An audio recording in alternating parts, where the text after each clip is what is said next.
Here's what else is happening this evening. Tonight marks 2 years since the toxic train derailment in East Palestine. To mark the milestone, today Vice President JD Vance and new EPA Administrator Zeldin, alongside Governor DeWine and Senators Moreno and Husted, toured the area. We have crews in East Palestine tonight. Annabelle Childers was inside the fire department. As the vice president spoke, she kicks off our team coverage. Annabelle.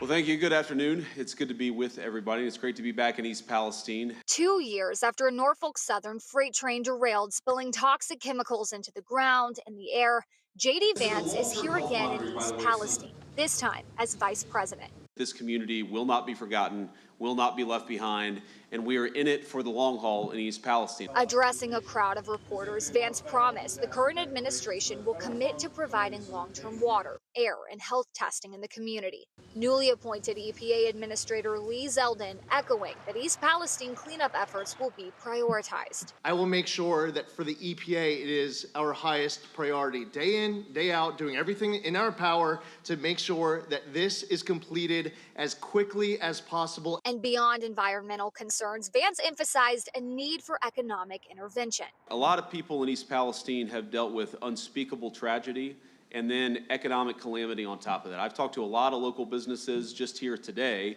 who have lost customers, who feel like the bottom line is a lot worse than it was before this disaster happened. Vance says the administration aims to rebuild confidence that East Palestine is a place where people can raise a family safely, and he believes that will catalyze economic growth.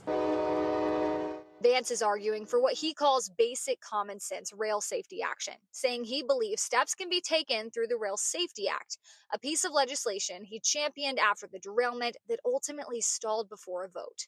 You've got to inspect these cars more before they go off. You've got to better use technology to monitor when a train is about to have a catastrophic failure. Now, another dynamic at play here is stalled financial reparations. Vance said today that many people here in East Palestine have not been paid what they were promised by Norfolk Southern. He says this administration is going to hold the rail company accountable. Reporting here in East Palestine, Annabelle Childers, 3 News.